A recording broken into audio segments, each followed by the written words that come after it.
Sometimes, life comes at you pretty hard, and when hard times hit, how do you respond? Our next guest offers up solid advice on how to navigate those waters when you're facing a crisis. Yeah, and he's an author who writes from experience. He's seen some stuff. He wants to help turn setbacks into springboards, and his book is titled Reclaimed Living with Howard Woodruff. He joins us via Zoom this morning to tell us more. Hello, Howard. How are you?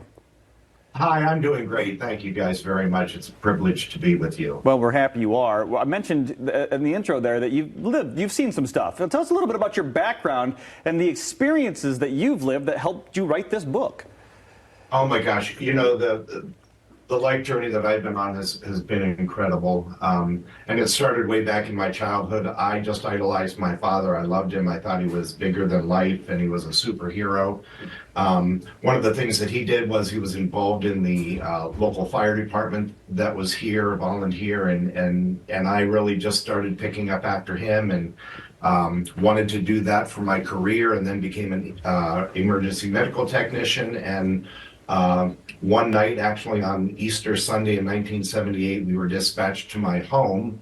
I was at the firehouse running the ambulance, and my father had a seizure, and he ended up having a brain tumor, a serious brain tumor. And back in the 70s, when you did brain surgery, there was just such a lot of collateral damage done, and I was heartbroken. I was angry. I thought, what kind of life is this when, the very person who you love is taken from you? And started really a downhill spiral in living until I met a person who really helped turn me around.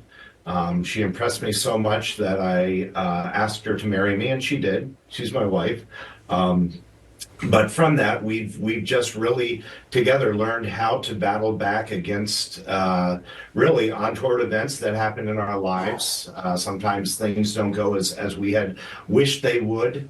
And it really culminated about 15 years ago when we got that knock on the door. Our son, who was a sergeant with the Special Forces in the Marine Corps, passed away.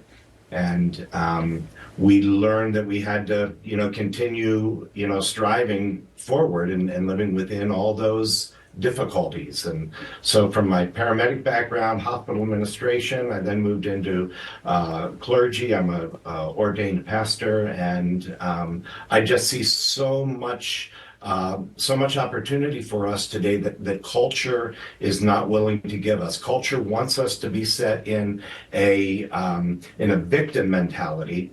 And I totally disagree with that. I think we can be victors over anything that we face.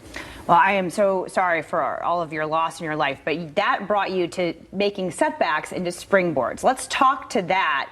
Because you've taken your dad's firefighting career and you've kind of launched with that, and talk about how you've incorporated these into your moving forward. Sure. Well, when the events happened with my father, I really was kind of forced to take a step back. And I started reading history, and I started looking at all of the famous people who we read about. Not really about what they did in life, but what happened to their families after their death. And I found that families that were prepared to take over when death happens, just flourished and continued to live the life that they wanted to live. And one of the most difficult things about dealing in a crisis situation is all of a sudden you feel you've lost your control.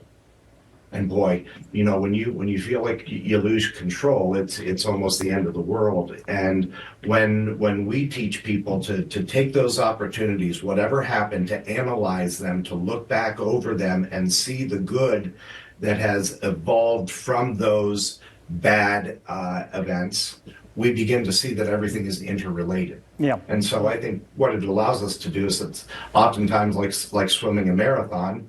You get an opportunity to pick your head up, take a breath, put it back down, and keep moving. I love that. With great themes in the book, how to bounce back stronger, how to embrace change. I mean, when people are going through crises, obviously the world is changing. Who would you say the book is aimed at? Who's it specifically for?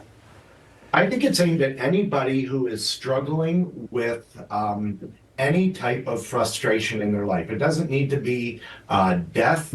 It could be the loss of a job. It could be just simply the loss of a relationship. We're living in just such a crazy world today where everything is changing so fast that maybe somebody had a dream and now all of a sudden, because of technological advances, that dream no longer is an appropriate dream, and they had set their sights on it. So it's basically anybody who's growing in frustration, who's gone through a crisis, who's a little confused. Okay, well, let's get this book into the hands of people and let's get them bouncing back from struggles. You want to learn more about reclaimed living. Reclaimed-living.org for more information. Thanks so much. Thank you very much. It was a blessing to be with you all.